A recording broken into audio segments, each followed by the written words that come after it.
spelling her name in abbreviated form. "I'm Katya. I'm a nanny." Pausing to suggest how silly, how demeaning the very term nanny was. She hated it. She was spending July and August until Labor Day working for a couple named Englehart from Saddle River, New Jersey. The Engleharts had just built a split-level house on New Liberty Street, on one of the harbor channels. Maybe you know them? Max and Lorraine? They belong to the Bayhead Harbor Yacht Club. "Doubtful that I do," Mr. Kidder said with a polite sneer. "If your employers are among the swarm of new people multiplying along the Jersey coast like mayflies." Katya laughed. Dignified Mr. Kidder didn't like the Engleharts any more than she did, and he didn't even know them.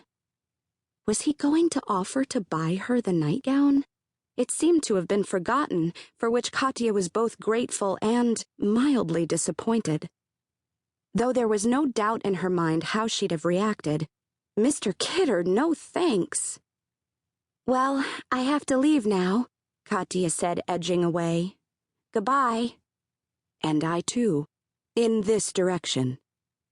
And so, Mr. Kidder fell into step with Katya, walking with her on Ocean Avenue and making sparkly conversation with Tricia, a shy child, now a not-so-shy child, beguiled by this charming old white-haired man who, so far as a 3-year-old could know, might be a grandfatherly friend or acquaintance of her parents.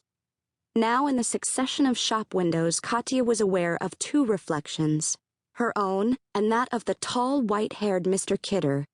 You would think, an attractive pair. Katya smiled in the hope that passers-by might imagine them together, maybe related.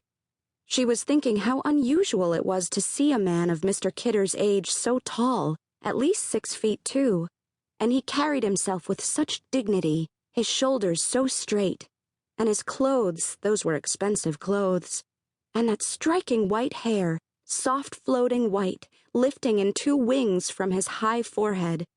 His skin was creased like a glove lightly crushed in the hand, and was slightly recessed beneath the eyes, yet no more, Katya thought, than her own bruised-looking eyes when she had to push herself out of bed at an early hour after an insomniac night. Mr. Kidder's face was flushed with color, however, as if blood pulsed warmly just below the surface of his skin. He appeared to be of an age far beyond that of Katya's father, yet she couldn't believe that he was her grandfather's age. That terrifying limbo of free fall when specific ages become to the young beside the point. To the young there are no meaningful degrees of old, as there are no degrees of dead. Either you are or you are not. Katya noticed that Mr. Kidder winced just slightly, walking with his cane. Yet he meant to be entertaining, telling her and Tricia that he had a new 100% non-organic plastic right knee. "Have you ever heard of anything so amazing?" Katya said, "Sure we have. People can buy new knees, hips, hearts, lungs, if they have the money. Nothing needs to wear out if you're rich. Tricia here will live to be 110. Her parents expect it." Katya laughed, and Mr. Kidder joined in. Exactly why, neither could have said. "And what of you, dear Katya? How long do you expect to live?" "Me? Not long at all. Maybe until I'm 40. That's old enough." Carelessly, Katya spoke, with a shiver of distaste. Her mother was over 40. Katya had no wish to resemble her.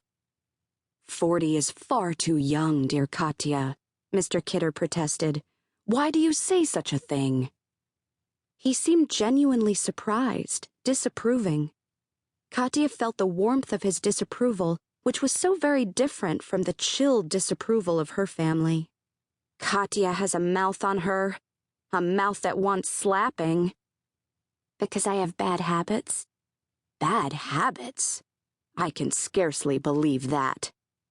Mr. Kidder frowned, intrigued. Why she sometimes spoke as she did, Katya didn't know. The mouth speaks what the ear is to hear. Wanting to impress this man, maybe. Flattered by his interest in her, though she guessed she knew what it was, or might be. Yet somehow she didn't think that was it. Older men often